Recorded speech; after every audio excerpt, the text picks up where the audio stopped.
If you wouldn't mind, would join me in the Pledge of Allegiance.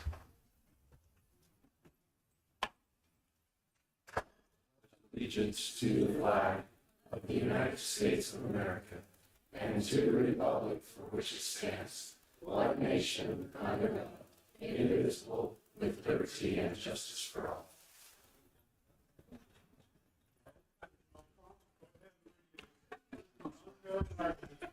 Thank you very much. First item on the agenda is approval of the minutes. I have no changes. I don't either. I'll make motion that we approve the April 15th commission meeting minutes. And I'll second. Got a motion, Commissioner Jensen, second by Commissioner Martinez. All in favor? Aye. Motion passes. Item number 2 is Employee of the Month. Kellie Payne. Hello, Commissioners. I'm very excited for our Employee of the Month.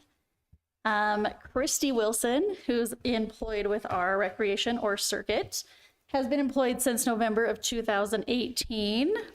I didn't nominate her, so I'm going to let the person who did, or the people who did, come on up. And she's shocked. She hates recognition.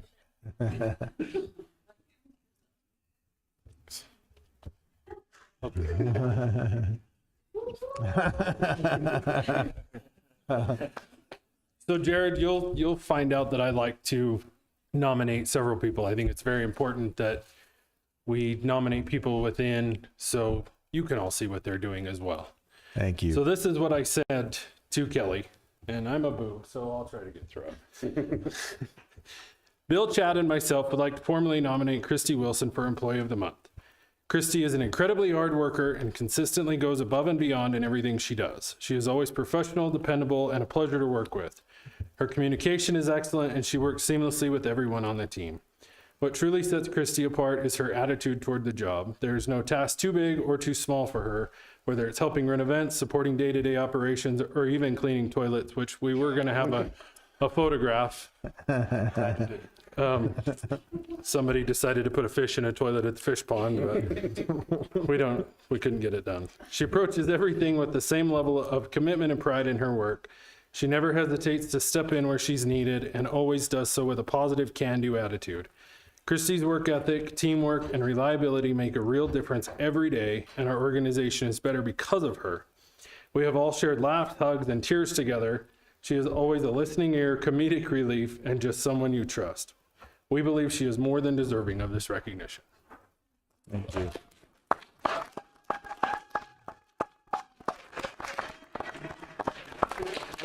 That's okay. Here. We have to get a picture with your plaque. You're right there. Most people don't take the plastic off, so I made sure. Would you like to say anything? I just want to say that thanks, guys. But where we work is a lot of work. Not one of us ever have a dull moment.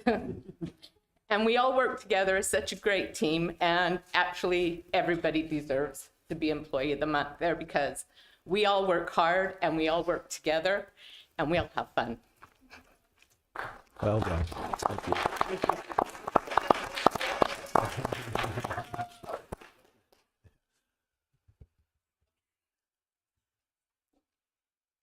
Thank you, Christy. And I hope you saw all the signs that people brought for you. Item number 3 is our Super Service Award. Tina Grange. Hello, Commissioners. I'd just like to apologize to our Super Service Award winner that I didn't know about the signs, or we would have been there. We would have done it. That was wonderful. Awesome.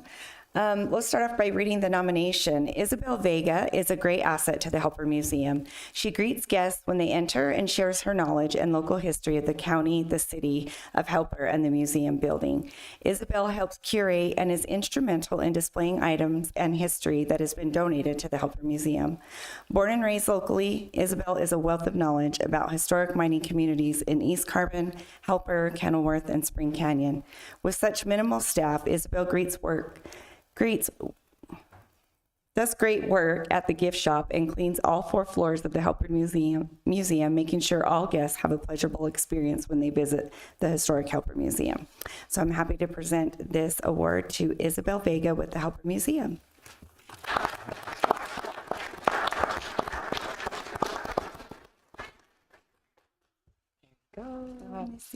Thank you. Gift cards for you too, and you can say whatever you'd like. Thank you.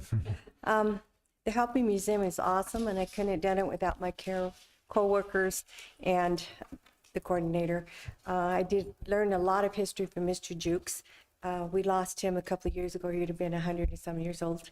If you haven't been there, we have 4 floors and 47 rooms, and it's amazing. So you all should try to get down and support us. Thank you. Thank you, Isabel.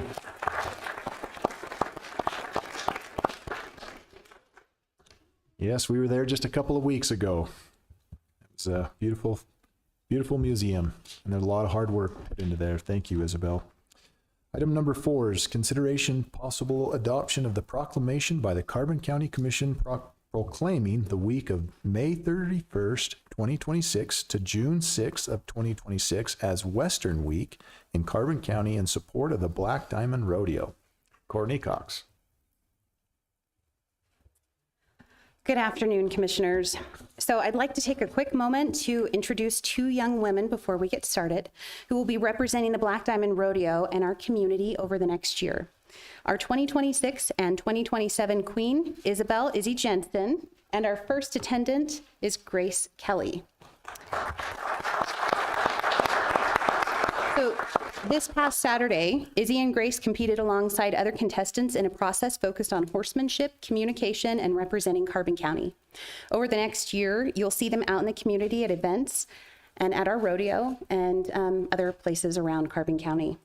They'll be representing not just the rodeo, but the people and the values that make this community what it is. We are very proud of them, and we are looking forward to what they'll do in this role. So I'm going to turn the time over for just a minute for them to introduce themselves and share what they're most excited about this year. Hello, Commissioners. I am Isabel Jensen. I'm the rodeo queen this year, and I am really excited to be a part of the community and be able to give back this year because the community has done so much for me in all my years of rodeoing. Thank you. Hello, Commissioners. I'm Grace Kelly. I'm from Elmo. I'm graduating high school in a couple weeks, but I've been attending USUE. I'm so excited to be the first attendant this year and be able to support the community and be a role model for the future generations. Thank you. Thank you.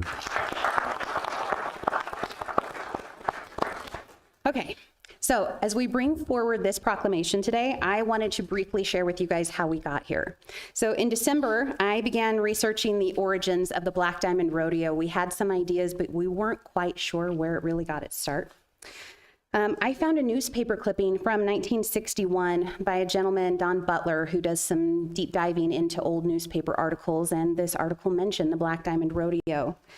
What we discovered, what I discovered is also a 1952 parade video filmed by Don's father that was very cool to see. You can see the Black Diamond Rodeo Committee. You can see, I guess it was a Black Diamond Stampede at the time. There's the Grassy Trails Riding Club. You can see Old Main Street. It's very cool.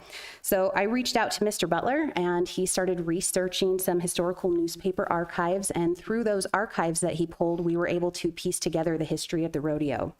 So what we found is that in 1937, the rodeo officially got its start as a Robber's Roost Roundup, and at the time it was sponsored by the Price Post of the American Legion. So that carried on until 1951, when that sponsorship of the rodeo transitioned over to the Carbon County Sheriff's Posse, and that's when it became the Black Diamond Stampede. In 1958, we found a clipping from 1958 where there was a formal proclamation declaring the rodeo week as Western Week by Price City Mayor Henry H. Mills. So that's kind of where we came up with this idea. But just last week, we had a really cool thing happen. A local business owner is doing some renovations in their business, and they were pulling up their floor, and they found a copy of the Sun Advocate from July 6th, 1939.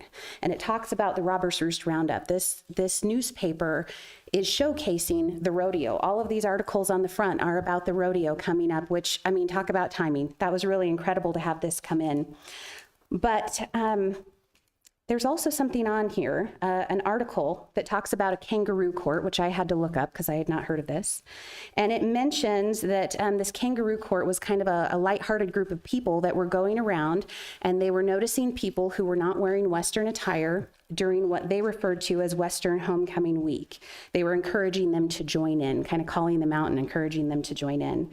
The article states that it was directly tied to a proclamation issued weeks prior. So this ties back to a formal recognition. And this shows us that, much like you guys are considering today, this proclamation is a tradition when it comes to this rodeo. So while it may feel like this proclamation is new to our community, it's actually really deeply rooted in the tradition with this event. And it dates back to at least the 1930s. So taking that history, we are now giving it a place in the present again.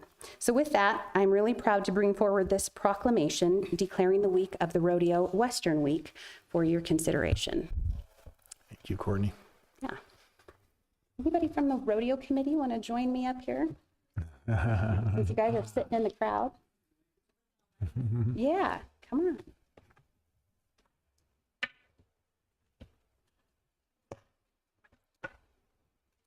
Do you want me to read the proclamation, or where would you like to go from here, guys? Leave it up. It's the chair's decision. I think it'd be appropriate to read the proclamation. Okay, so a proclamation. What it means, I guess, more than anything. Perfect. It's pretty long. A proclamation by the Carbon County Commission proclaiming the week as Western Week in Carbon County in support of the Black Diamond Rodeo. Western heritage that continues to shape its identity, culture, and community. Long been a valued tradition in Carbon County, bringing together residents and and whereas the roots of the Black Diamond Rodeo date back to 1937, actually, but it says 30, evolving into the Black Diamond Stampede in 1951, and continuing to rodeo has grown into a regionally and increasingly statewide recognized from across Utah and neighboring states, while contributing to tourism and community visibility. And whereas stewardship of the Black Diamond Rodeo in County, establishing it as a county event supported through a unified county, strengthen community engagement and support local economic development. And whereas the Black Diamond Rodeo continues through professional rodeo affiliations and broadcast opportunities, further position. The Diamond Rodeo Committee continues to deliver a high-quality event that elevates Carbon Western sports and entertainment. And whereas it is both fitting and that enhance Carbon County's visibility, economic vitality, and quality of life, that the Carbon County Commission hereby designates the week of May 31st, 2026 as Western Week in Carbon County in support of the Black Diamond Rodeo. And be it further Carbon County formally recognizes and encourages a countywide celebration to participate in honoring this tradition. And be it further proclaimed residents and businesses throughout Carbon County to decorate their homes and storefronts, community members and visitors to celebrate by wearing Western attire throughout the week, events and activities that highlight the heritage and spirit of Carbon County. The Commission extends its full support to the Black Diamond Rodeo and recognizes its role as a signature county event with growing visibility. Thank you. Thank you for what you're doing. That rodeo's turned out to be, it's recognized across the West here now. Very good thing for our community. Yeah, again, I want to thank you guys too for all the efforts. Tying into the history of Carbon County, getting back to the roots, so to speak. Some of these things, there's a new face put on things and a new direction. So thank you. Appreciate you doing this. So. Absolutely. If there's no County Commission proclaiming the week of May 31st, 2026 as the Western Week in Carbon County in support of the Black Diamond Rodeo. Okay, motion by Commissioner Martinez, second by Commissioner Jensen. All in favor? Passes. Thank you, guys. Thank you. Thank you. The new Miss Carbon County directors and board members. Please come up and state your name. That'd be great.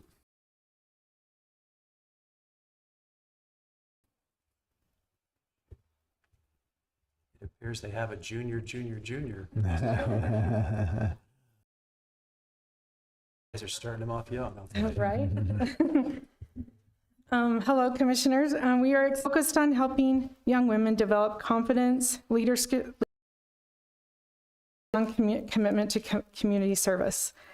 Through this program, valuable experience in public speaking, goal setting, and Carbon County with pride.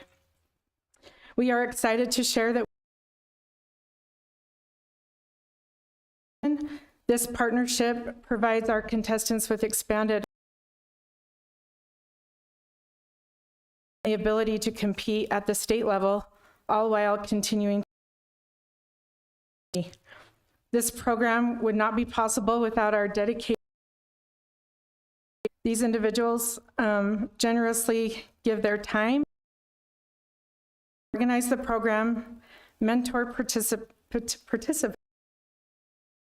Success. We are grateful to their commitment and would like to, Jessie was not able to be here today, but we are sharing the role as director. Introduce themselves. And I am the events coordinator and hostess chair. So kind of with events or community service that they can do, usually community members will reach out to me and I can ask the girls to go to them. So we have.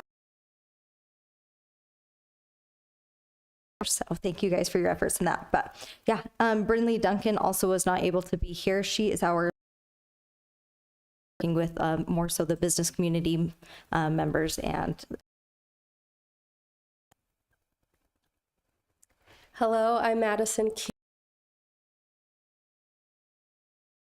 part of this program. I was Miss Carbon County 2016. Board now. Hi there. I am the financial coordinator, so I'm helping with the budget and making sure all money. I was Miss Carbon County 2019, so like Madison said, it's super exciting to be back and be able to help the girls. I can introduce you girls. Come on up.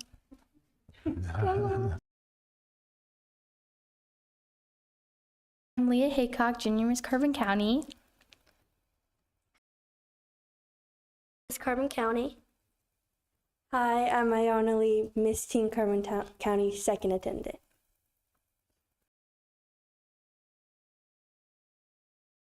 So we just appreciate you having us come today and introduce ourselves, and we thank you. And just let us know how we can continue to serve in the community. Thank you. And all of the ladies that have, the family that supported them. It's not an easy thing. It's just to show your talents in front of everybody as well. It's ladies for doing that. And thank you, ladies, for stepping up. Search too, and you know, Miss Carbon County, there's kind of some detractors there, but it looks like Miss Carbon County started, was under a couple different names. It kind of dropped off, was regained. 5 different Miss Carbon Counties. So, you know, maybe coming up here. Yeah. But again, community and the experience for the young ladies and for stepping up in the new roles. Thank you. Thank you. Yeah, thank you.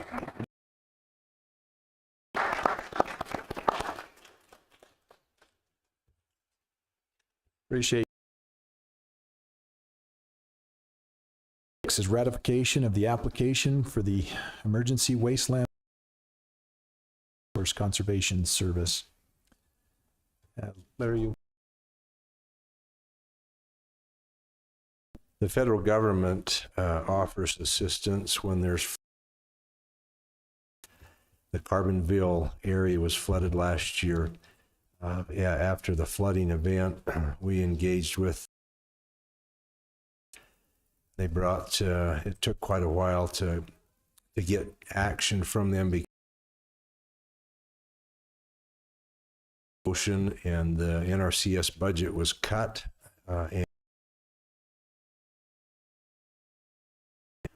were laid off, and so it's taken some time to get.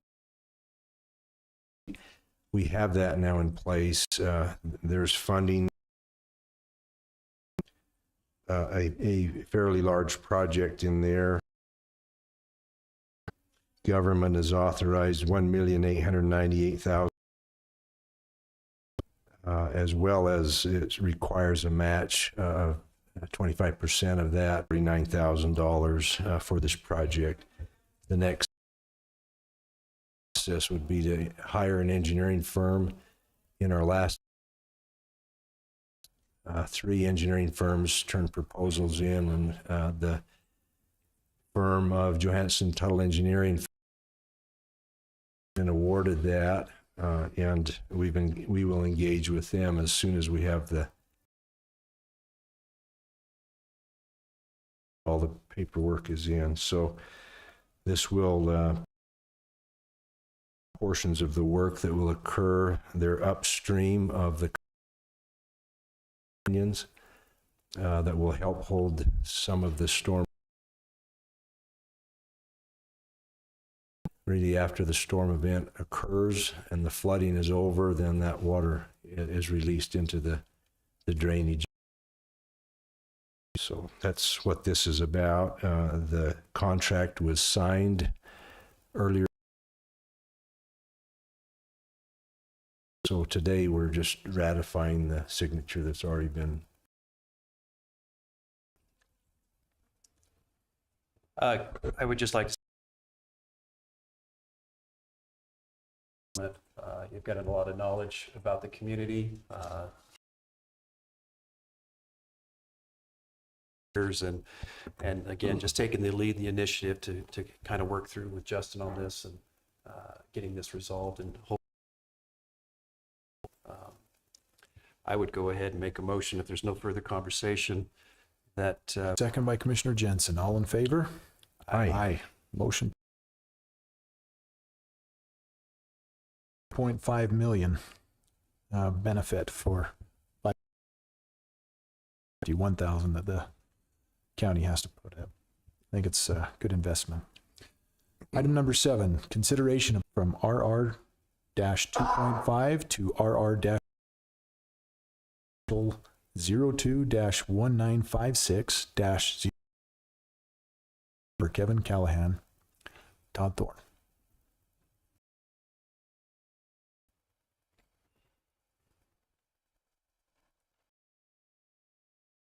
Thanks, Commissioners. So this zone change was Planning Commission meeting. So the location of this, Miller Creek Road, just a little south of Ridge Road.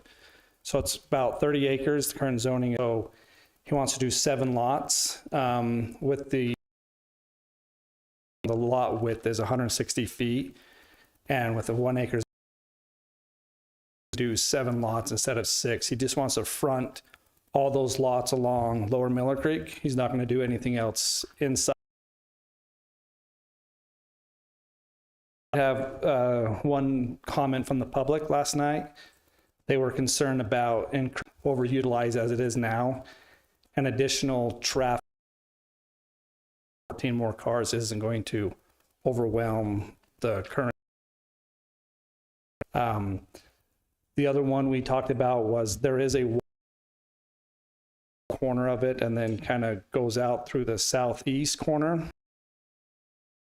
He's working on his subdivision to be aware of the wash, can't fill it in, you have to the north, that he'll be aware of those, that those drainages will have to impact any of those drainages. So the Planning Commission, they gave a positive recommendation for the zone change, and so that's why it's. Cool. Thank you. Guardian, I think, is straightforward and fits with everything we're trying to. For that zone, you have to be a minimum of 30 feet. Yep. They probably will set back. Lots are 1,300 feet deep, so they're quite large. Yep. Each lot, well, the smallest is 1. 2 northern lots are just over 5, so they're big lots. Changing the Carbon County zoning district map from 5 to RR1, located on parcel 956-0000 for Kevin Callahan. And I'll second. Aye. Aye. Motion passes. Okay. Thank you. Thanks, Todd. Hi. So I do have a presentation. Pulls up and works here. This is Ryan Jones, just for the. So let's see.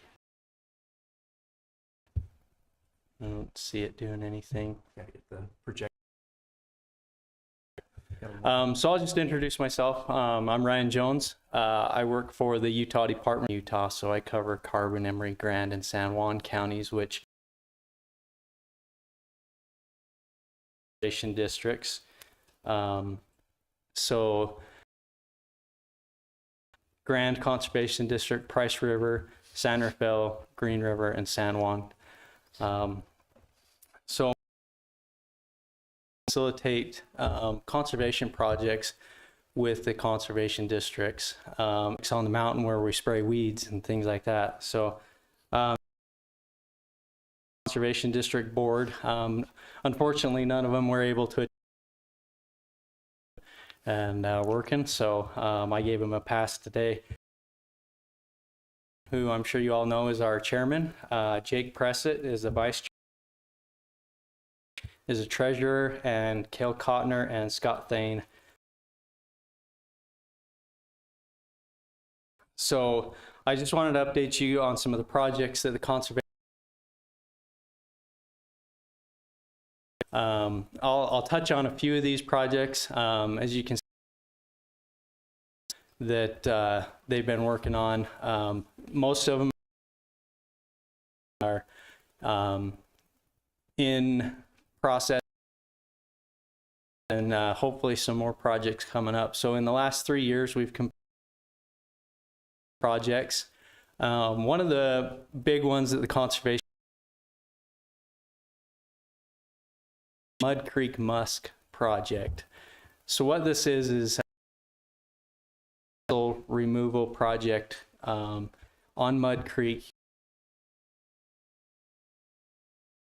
He owns some property up there along with a few landowners,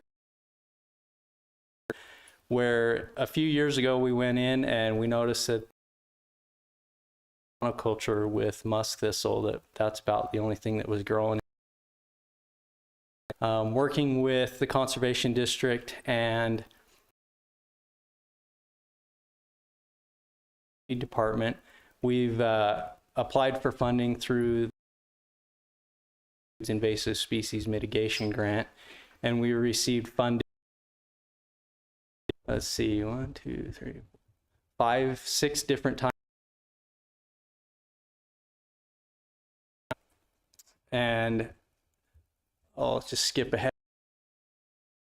Left is what it looked like at the beginning, and the picture on the right is an after, showing that problem that's up in that area. This particular picture property that's on the Winter Quarters Creek,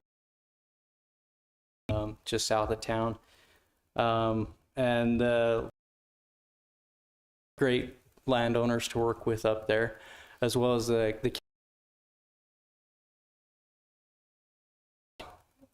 we've worked with as well. This year we've got funding to go in and do treatments on the county property, a little bit on the Jensen property through the invasive species mitigation grant, and we'll continue that for another project that we've been working on. This is located up Gordon Creek. Grant. And we've worked with the Prettymans out there in Gordon Creek. This is before and after. Difference when you remove Russian olives. So this area, they, for their operation and able to open up this ground, and they plan to there and continue their operations. Projects that I kind of wanted to touch on over the past couple of years, the conservation on the mountain to benefit the Price River Watershed. That program, they were able to put money towards that, and so the conservation district's financial responsibility that has gone down over the years until I think fully turned over to the Water Conservancy District to manage that project, and it was put into the Price River Watershed at $3 an hour. That's about the cheapest water you're ever going to find.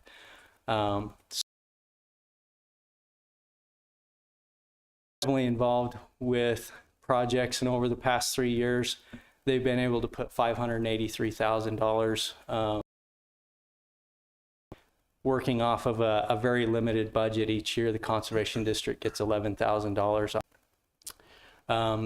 They've also got on projects in the amount of $5 million. Couple weeks, hopefully, to continue restoration and conservation projects. One other thing that the Conservation District has done, the Mud Creek project, is to get the residents of Schofield Town they've found it there, and over the opportunity to do some outreach days where we've residents about the invasive species, and a lot of them just think that through these programs we've been able to and we've also provided native wildflowers to the residents if they're participating in the species, and we've seen a significant decrease in the amount of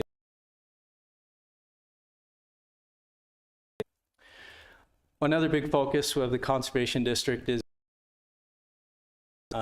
every year the Conservation District holds outreach, teach local producers and students about agriculture.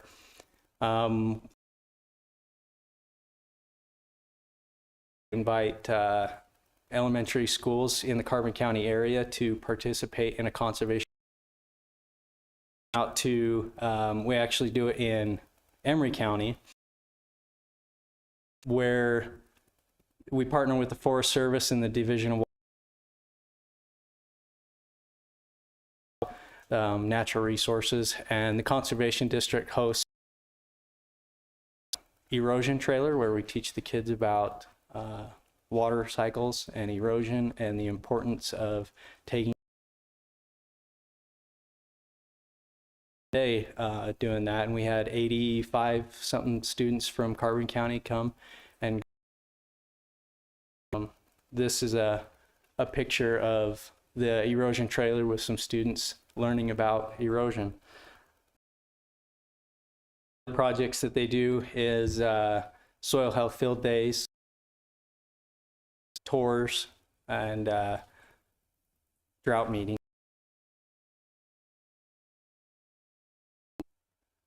The Conservation District also owns rental equipment that they rent out to low rate so that it helps the producers limit their track filler, livestock corrals, and scales. 1,046 acres with no-till planting. How that works is you don't have to till your field. You can go into stubble from your previous crop.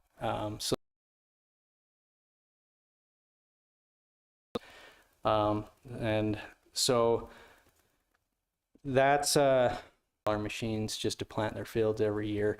You know, majority of what we see, you know, it costs about $100. Cheaper than what it would be to own your own equipment to do that. So the Conservation District's always looking for opportunities to help produce, whether it be through equipment or outreach, education, or through financial assistance through grant projects that the Conservation District has worked on over the past few years. The Conservation District of the Year, Utah, there's 38 conservation districts, so it's not an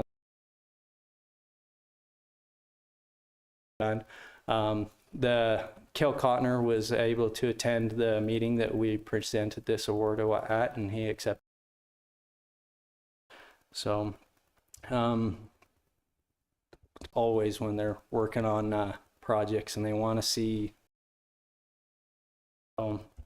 that's my presentation. I appreciate your time. I don't have any questions, but Ryan, we appreciate all the farming and different activities in the valley. You guys not only volunteers, but your staff. So thank you for what you do. Thank you. I appreciate you. Ryan, thank you, and appreciate the support and how you do all of these projects, and I'm different about every day. So, and if we're more than willing to help out as well. So. Well, you've got Ollie and some of our group here. Yeah, part of that. And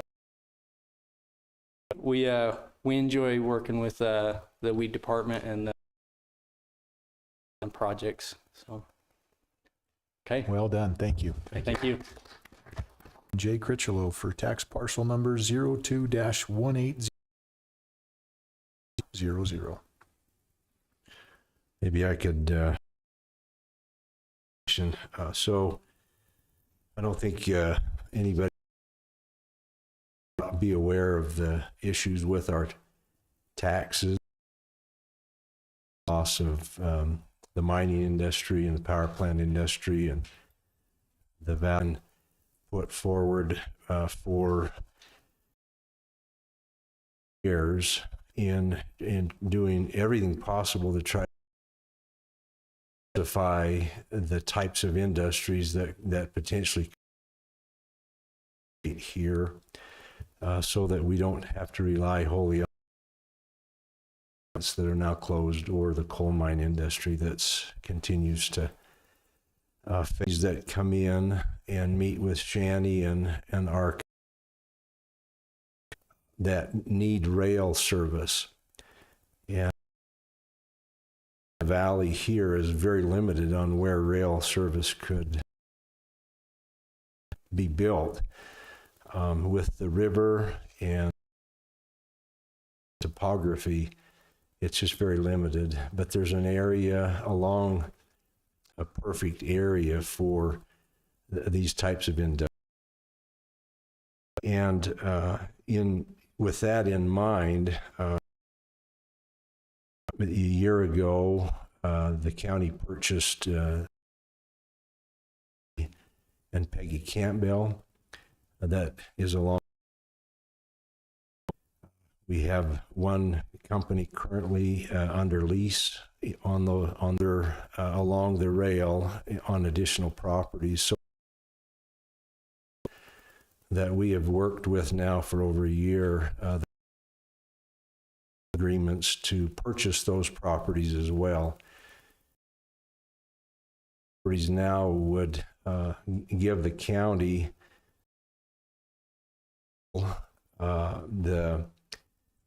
the sale of those properties in and approach Shanny, all of them, that it would be to purchase that and then to try to market it. The mercy of a developer that may not have the same we as a county have. So these two parcels are critical in homes. These companies are they're very large. They would add a large to the county, and one of the things that real benefit to all of us is that if the county tax incentive, which that's really happening with every one of these folks, the value of the project they bring cannot the county as new growth. And what that means is that new businesses have to be put back into the original pot where our taxes are pulled out, or the tax rate is determined, and it adds $1 million of value, our percent to every one of your big deal, and the only way to solve facing us. So that's why we're making these purchases are large amounts of money. They set the county. There are other projects that are not needing to locate right along the motion that we're working with. But this. So we have there's these two parcels. The first one is owned currently by 806-0000. Property just north of the Campbell property and this purchase would include the property of Schofield Reservoir water and 120 shares. The purchase price is $2 million.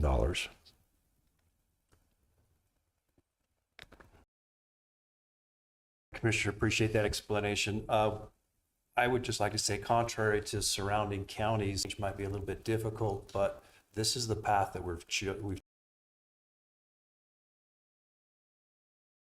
are attracting outside people. We're not just, we can be all of that. We have to adjust, and again, I beat this to death. You know, August of 2019 was the last time our power plant was turned off. So we have big announcements coming. This is part of it. And to me, this has been a sensible approach. It hasn't been any kind of rash reaction. Public property rights, private property rights, and if we're following all codes, all county and we cannot stop people from developing. And to me, that's that we have to do, and it makes sense. Those can judge it, and that's fine. But this is the right move. And one more point, and that is that these two parcels agreement with that plans to come here. There's still a lot of details. These big projects. This one's been in. They're not complete yet, but they continue to would make it prohibitive from them to come. Hours of our committees and staff go into a lot of time doing, and we work to sometimes whatever they need for it to happen here. And so we've had to dive deep into issues with water and amounts of water that can be used for industry, and property comes with some additional water, which more industry to be able to utilize those.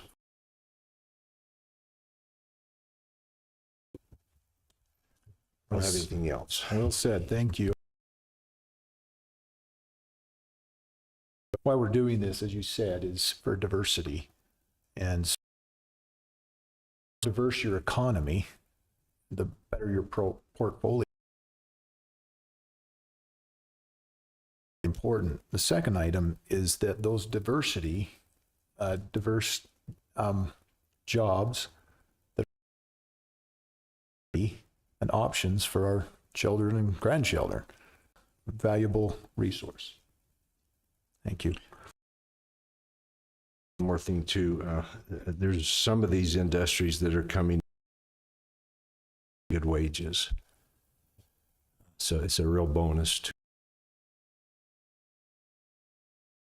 Very optimistic that we're going to see some things happen. They're still out there a little ways, but we're going to start seeing them. And us that all it will take is the first project to start, and we'll have a flood of people wanting to come in here. And right now has 17 projects. Now most materialize, but we have to act like we want and answer all of their questions when they're trying to that may prohibit them from coming, or things that attract them. Wonderful. Do we have a motion? Yeah, I'll go ahead and make a motion that issue approval for the real estate purchase contract between 1806-0000. Yeah. Okay, motion by Commissioner Martinez, second by Commissioner Jensen. All in favor? Motion passes. Item 10, consideration possible approval of Carbon County and 2C's properties for tax parcel 1812-0000 and 02-1000. There's a correction on the tax 2-1798-0000. Correction, that second parcel is 02-1-0000. Yes. Okay. Will the Yes. And just this little larger piece of property does not have water with the purchase. Is located just north of the property. This will give the ownership of on the east side of the rail spur. And I just, in case it wasn't abundantly clear, I just want to restate that Carbon County is hard to make that happen. So appreciate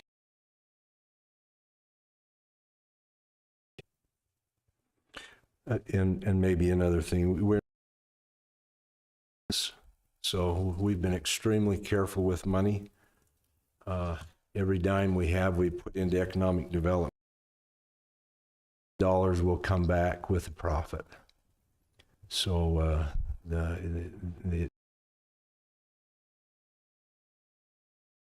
that'll deplete our reserves some. Not will. It's a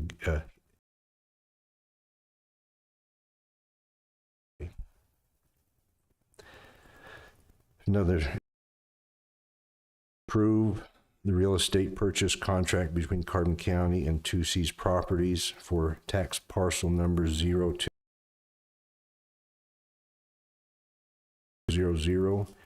and 02-1798-.